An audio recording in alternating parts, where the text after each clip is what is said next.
good afternoon, good evening, good night, depending on when you're listening to this. Thanks for listening to the Victory Podcast. So, in this episode, I sat down with a cousin of mine, Oliver Thomas, who is former city councilman in New Orleans, and now a radio personality, and talked a little bit about his life. His life in politics, post-politics, some of the things he's doing as a radio personality for WBOK 1230, and just chatted a little bit about everything, including, of course, COVID-19, giving it so pressing and on everyone's mind. Thanks for listening, and I hope you enjoy the interview.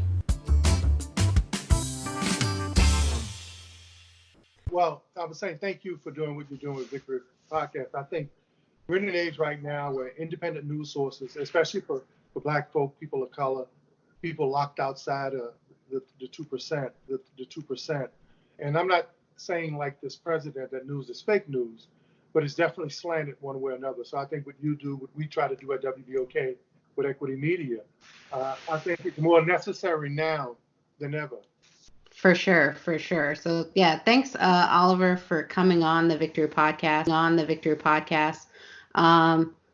We can maybe give folks a little background about how we know each other, our long history a little bit.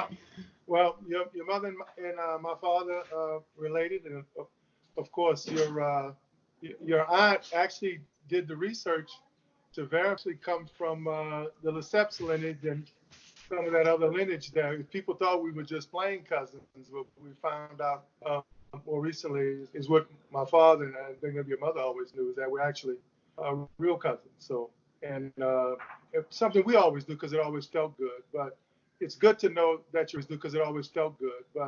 it's good to know that your relation is really your relation. And of course, watching me grow up as Troy's more seasoned daughter, I've been very proud of you for what you've done in business and what you're doing now in the media. Yep, awesome. So yeah, we retired. This very timely, and kind of curious how the city's doing and how people are doing. Are they kind of cooperating, or is there a mixture, or what are you seeing? It's we're doing well in spite of. Our family, we're sheltering in place, doing our best to follow the rules. But to be honest, Monique, especially for all the people out there on Victory Podcast, it's been extremely difficult to get everybody to do the same. But we're a very social town. We're a town where people like to gather. In your hometown, we'll have the roach walk across the street. And too many people. And I talked the other day in an interview that if people really cared about their friends, they wouldn't be calling them to get together. They would be encouraging them to stay in place and be safe, because even if it doesn't affect you negatively, most of us here have it, but those with chronic illnesses and those who are borderline, you could give it to them. So the mayor started a long time ago. The governor fell in line with the emergency declaration and stay in place. And I think it's getting better because I'm watching a lot more younger people kind of start respecting this thing. And one of the biggest conversations about it, I think early on, was to be specific. And with Equity Media and with WBOK, we focus on the African American community, mostly at large in this area. A lot of Black folk were playing with it. They weren't respecting it. And they even had myths out there that Black rates in fatal cases. We're actually seeing more cluster of African Americans, unless it's nursing homes with older whites.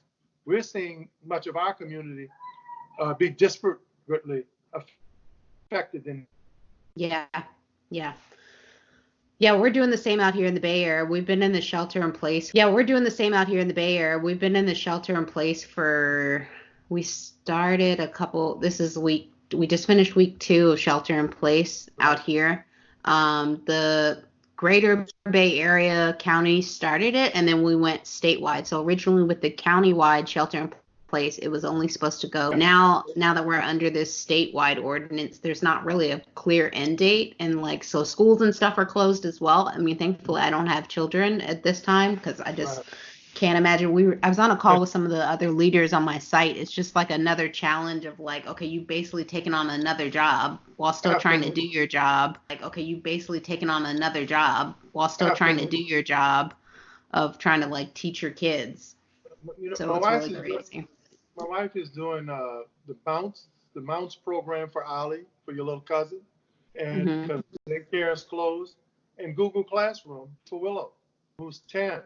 Thing is, there's teachers again, and then the most stressful part about that is that, you know, we're not as prepared to be all day parents as our mothers and fathers and ancestors were, because school and daycare and and other activities. Well, it's a little different when these kids are with you 24/7. It feels Yep. like 48/24. Well, you Yeah. notice I got serious there. Hmm.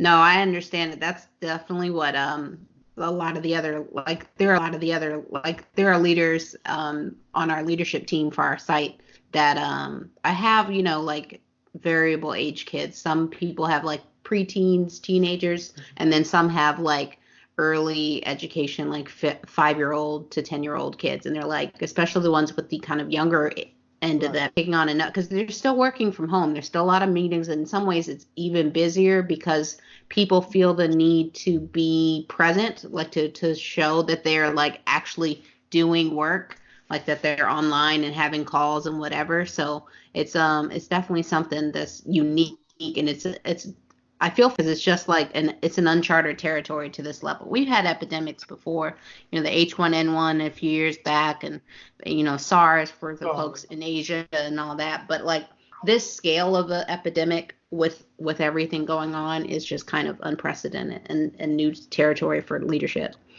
well, people are very disappointed in leadership, uh, because you would have thought, uh, it would have been a different warning. There would have been more preparation, uh, more time. And I think something about the way this went down adds to the conspiracy theory, you know, and Mhm. and Mhm. because of what I do, I have access at the highest levels and because of my life. And I've talked to special Mhm. forces and military people. Uh, I've talked to folk who worked with special groups for FEMA. And there are a lot of different stories and takes about how this started, when they knew about it, and Mhm. when they knew about it. And Mhm. some of the people I know who should know, uh, their stories are a little different, in terms of the chemical plant. The fact that they admit, in terms of germ warfare, the fact that various diseases are being played with by countries. We may not want to think like that, but these major countries around the world do that. So there's some information about how this got out of a lab in Wuhan, and there are reports that are surfacing that they talked about the potential of this in 2012 and some years before. So if we knew that, why weren't we working on vaccine or cure earlier? And if we knew that, why didn't we have emergency preparation in place just in case something like this happened? Elimination in, I think it was 2017, eliminated the pandemic response team from the CDC. There's over 700 positions still open at the CDC. Correct. So things like that unfortunately come to the forefront when something like this comes out. So. What budget for the CDC in an area of germ and chemical warfare? Mhm. So, that doesn't make sense. But I think one of the key individuals, who was one of the leading scientists and intellects in this area, actually left or was let go or lost their position. So that didn't seem to make much. So that didn't seem to make much sense at all. But nothing about this makes sense from what happened in China. We can say what we want about China, but when you talk about science and technology and research, they've been one of the leaders in the world for a long time. So for a long time. So how did this catch them off guard? That's the first question. And then Mhm. secondly, since we spy on each other so much, how did it catch us off guard? Yeah. Let's we'll leave that where it lies. We'll keep. I posted something on Facebook the other day. It's like, look, even if you don't want to do it, if you just do it, the faster people stay in shelter in place, the sooner it'll be over. But the more people kind of are playing around with this whole thing, then the longer we have to be in this kind of limbo state. And I think, other than and how do you fix it? I said in an interview that I did Friday that's probably the most important message and thing we can talk about right now is encouraging people to stay in place. Because look, we're going to get through this. The question is, how many people are going to be afflicted in lives when we get through it? And I would hope that people would be a lot more selfless and less selfish. And hey, man, if you've got to sacrifice being still or being in your home, for a few weeks, if it saves someone's life, I think it's definitely worth it. It's definitely worth it. For sure. Okay, so let's switch gears a little bit. And part of what I wanted to talk about during this interview is I threw in the COVID-19 just given that it's so pressing, it's kind of impossible not to talk about it. But talking a little bit about alluded a little bit to your political history and kind of sites as well. Some of the other political climate issues, COVID-19, being its own thing that we've sort of addressed already. How life has been after kind of in this post-politics era for you and like what you've done with that. And we'll go from there and we'll see if you want to get into tragedies and things. Other than being your cousin, life's been a little bit interesting for me. Being related is not, it's one of the most interesting things, but, and all our family comes out the lower Ninth Ward. That's where we come from. In New Orleans, in the lower Ninth Ward is known all over the world. Especially because of Betsy and Katrina. But I went to Wisconsin University, Kenosha, to play basketball. Graduated, finished playing basketball at the College of Santa Fe, New Mexico. Played for the Boston Titans. College of Santa Fe, New Mexico. Played for the Boston Titans in the summer pro league for a couple of years. Didn't go to the NBA and got my degree in New Mexico and went to work. Like everybody else. Finished the executive program for state and local leaders at the Aspen Institute on policy in international relations in Aspen, Loyola's Political Institute, and I did everything I said I was never going to do. Lived in Boston and New York and LA and a few places, and I said I was never going to come back to New Orleans. And I wish I would have said I was going to never be rich. Maybe it would have happened. And I came back to New Orleans, man, after just being compelled to come back. This place is something else, man. We may establish our lives other places, but the flavor, I'm a little lower Ninth Ward boy for life, man, with all the gumbo and etouffee and spice. And no matter where we are, you can attest that we're New Orleans to the bone. Yeah. And New Orleans folk can recognize us if they're anywhere in the area. Where we are. We open our mouths if a song comes on. What's up, baby? How you doing? You heard me?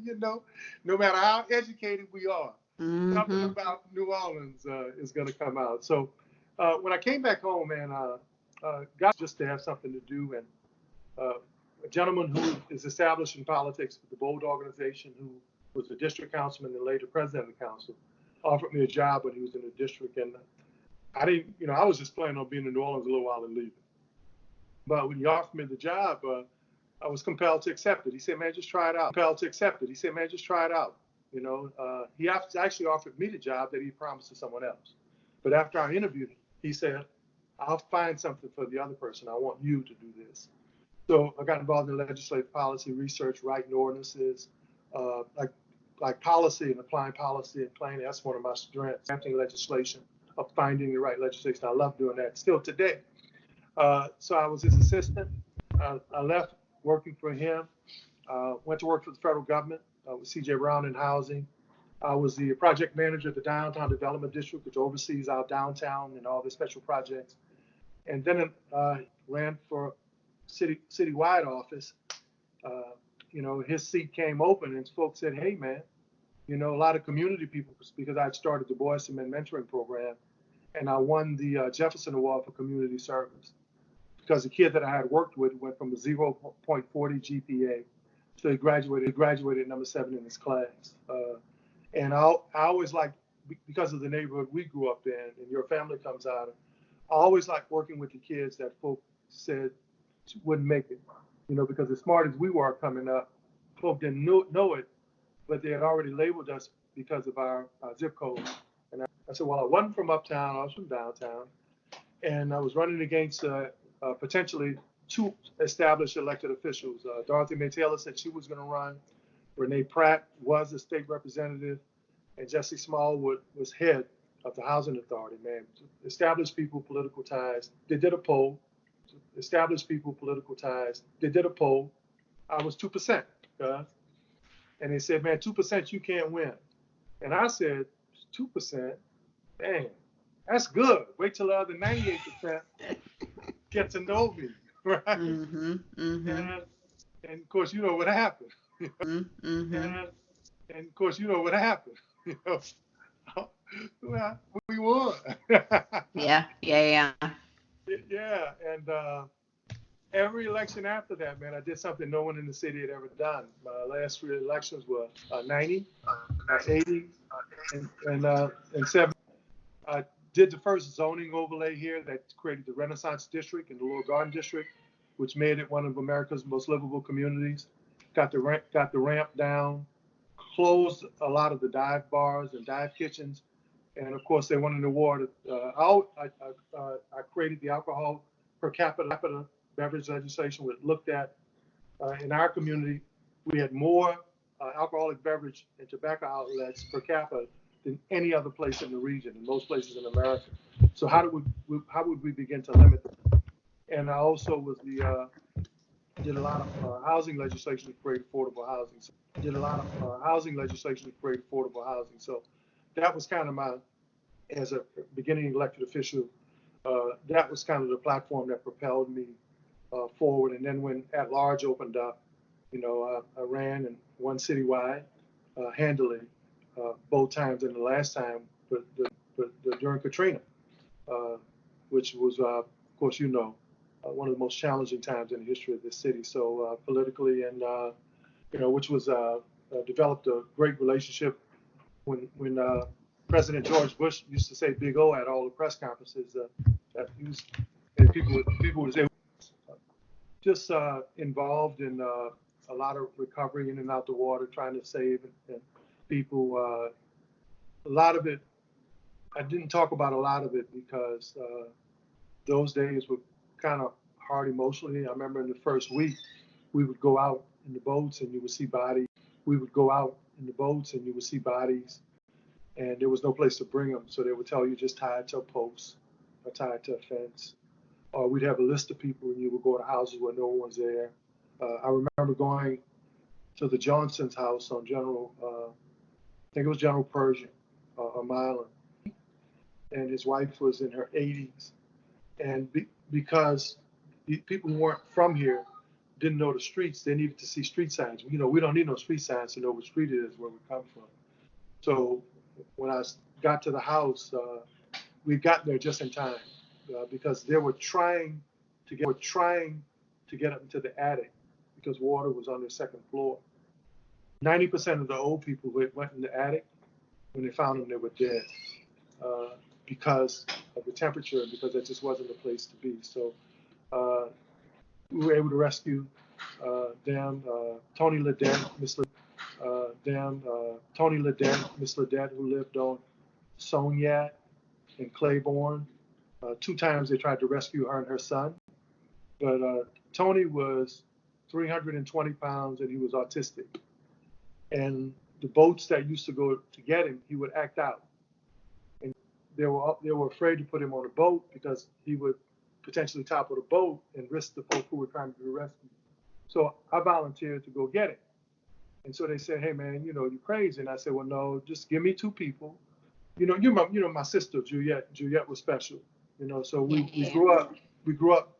Maybe that experience could help me.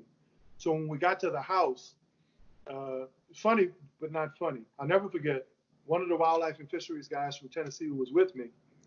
When we got to the house, first thing I did was calm Tony's mom down because I knew that if he saw that his mom was comfortable, he would be comfortable. So, because he saw the person most connected to him trusted me and was at peace.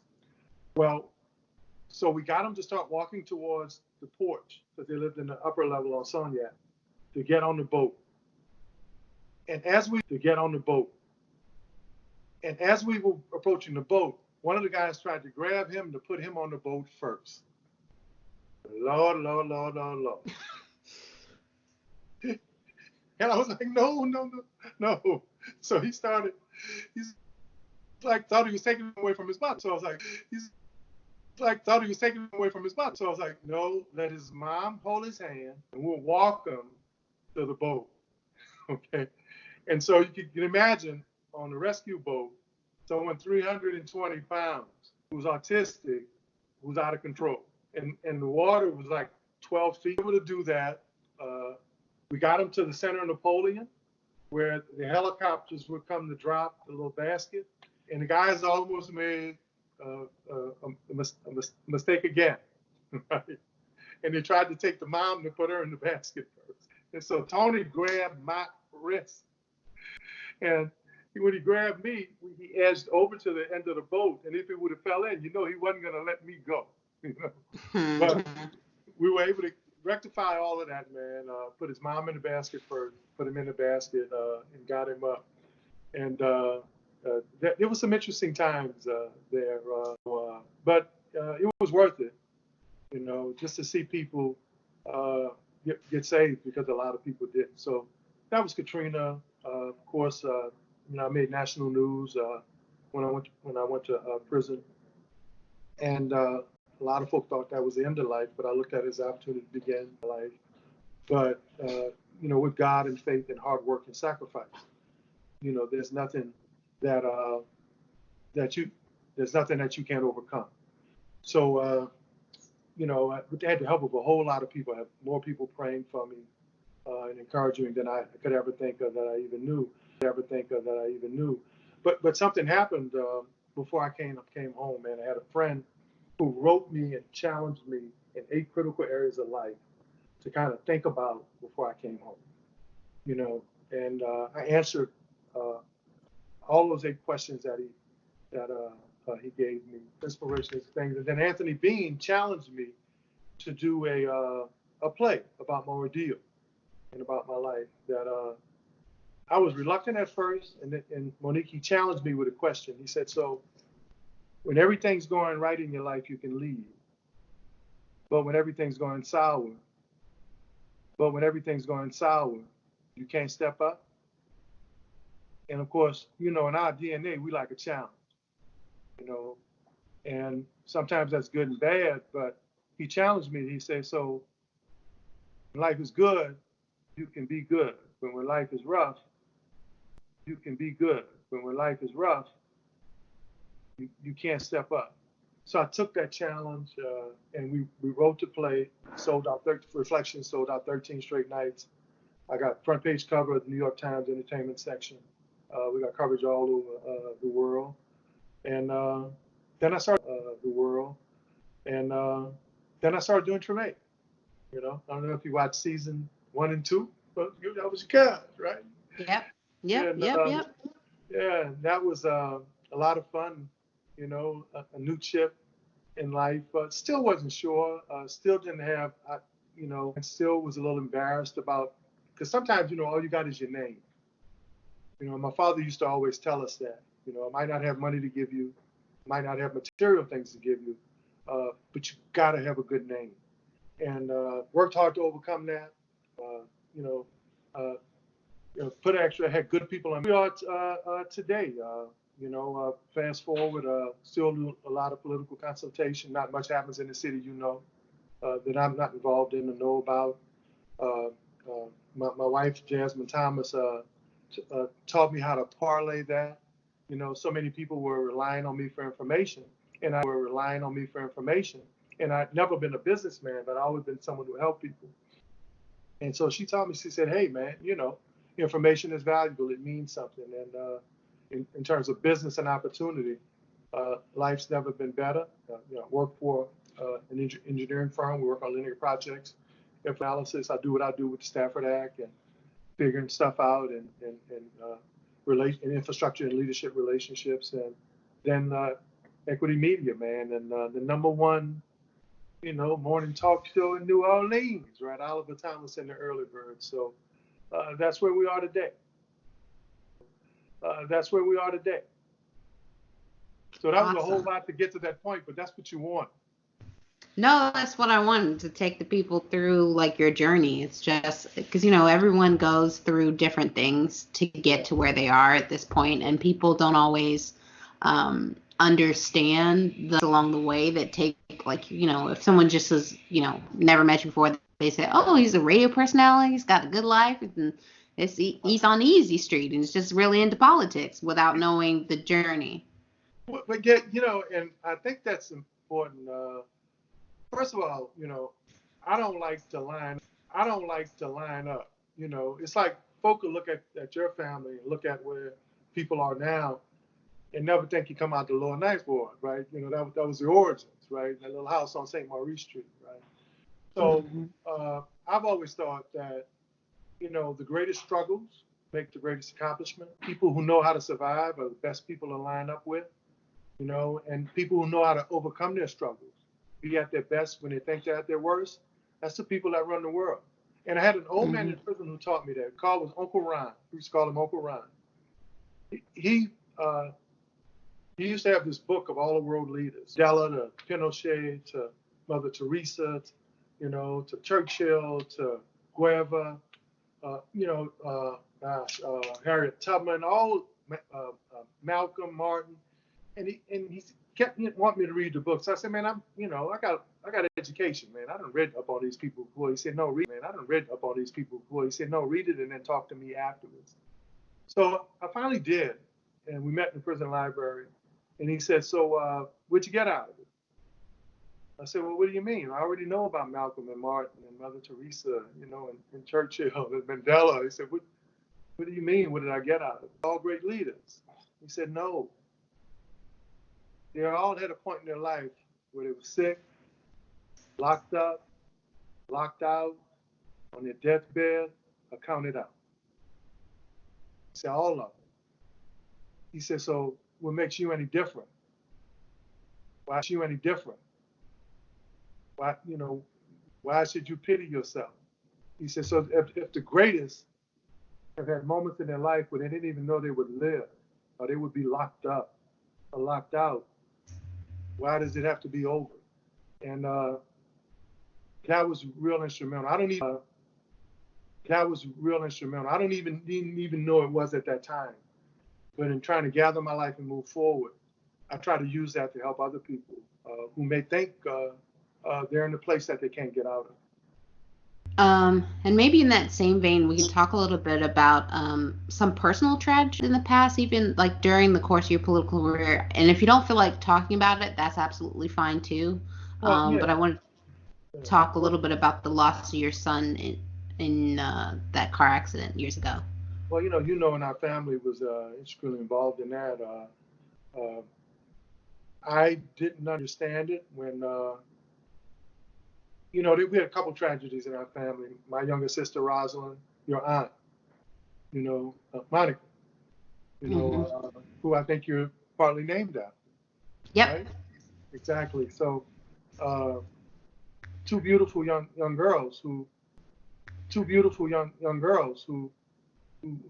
God took too early.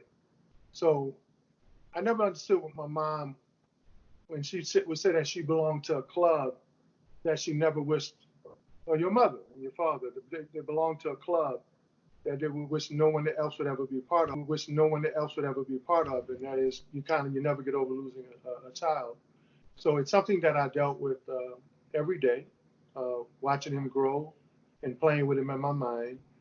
And then God gifted me, and my wife gifted me with the most beautiful little boy, and the most beautiful stepdaughter. And I still think about Bradley and BJ, but I don't every day anymore. And I used to feel bad about that, but I don't, because I think he lives through the life and the lives that I've been unfortunate to cherish today.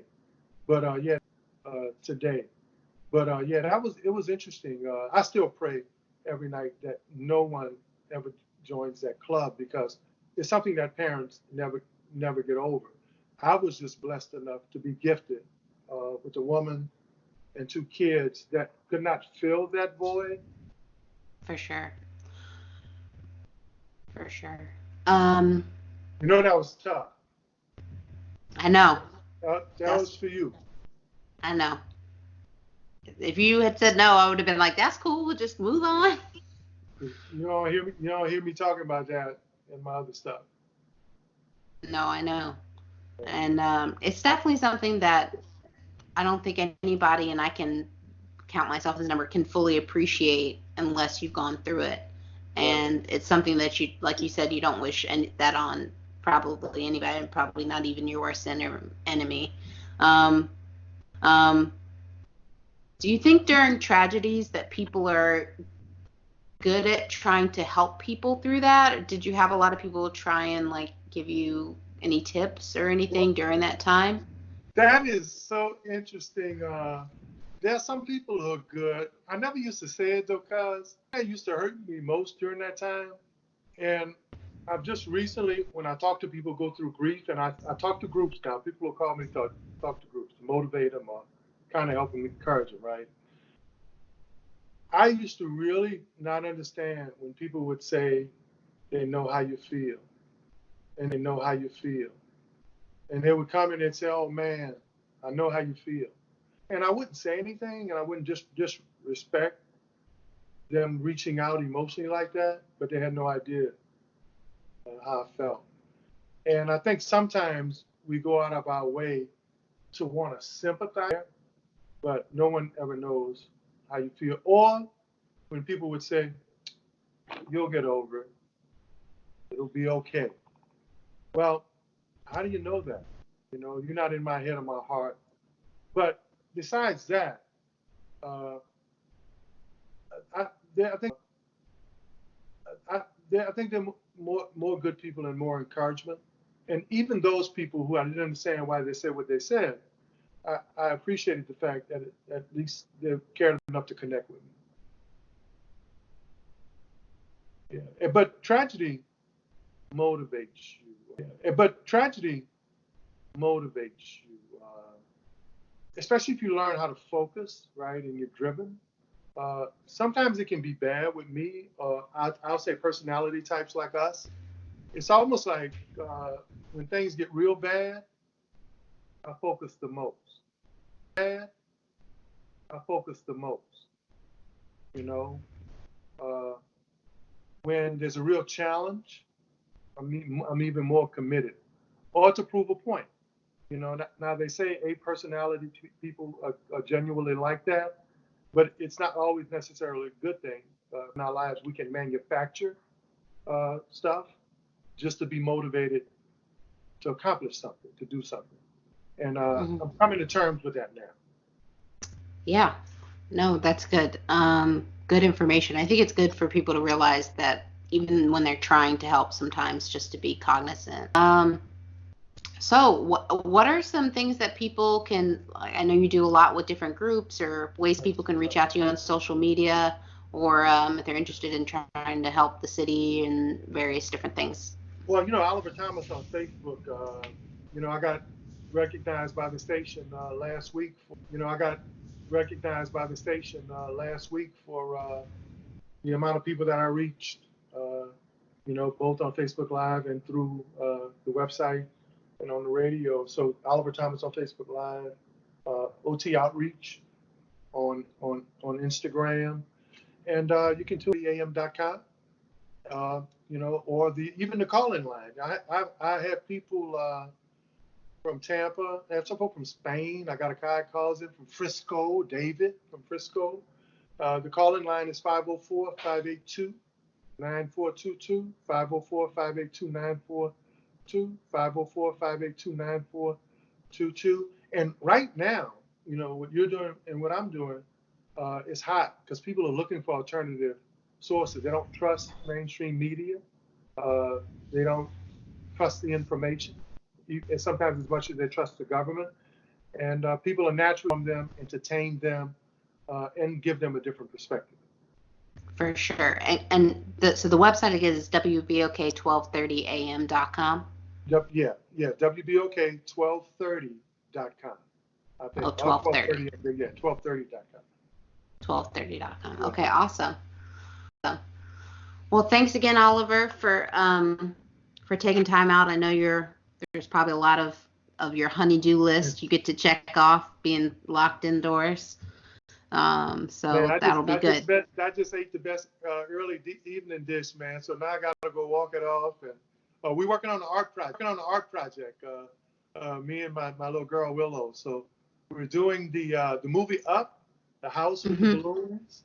So nice. We're doing actually a little painting of that. I used to paint a lot, so I draw a lot. So I don't know, maybe I'm inspired to get back to that. There's definitely stuff to do. And look, I appreciate you.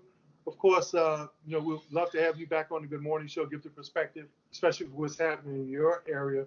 California, I think, was on lockdown before most of the nation, and then its relationship with China and a very huge Asian population. I think Asian population. I think it's a lot of things to do. Especially California is more heavily reliant on Asia and China than a lot of the rest of the United States. Yeah, for sure. I'll definitely try and maybe I can look at my Monday schedule, but I might try and call in the morning. Cool.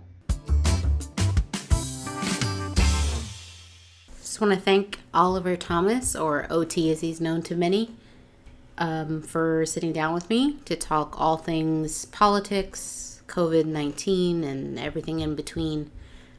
Thank you for listening to this episode. And as always, follow us on Instagram, Twitter, Facebook at The Victory Pod. You can also be sure to share and subscribe wherever you find your podcast, whether that's Podbean, Apple Podcasts, Google Podcasts, or anywhere where you're listening to this podcast. Please share it with your friends, your family, enemies. Once again, thanks for listening. And I'll end this episode as I do every episode with my sign-off line. Every problem has a solution. It's whether you're willing to do the work to find it. Let's do the work and be victorious.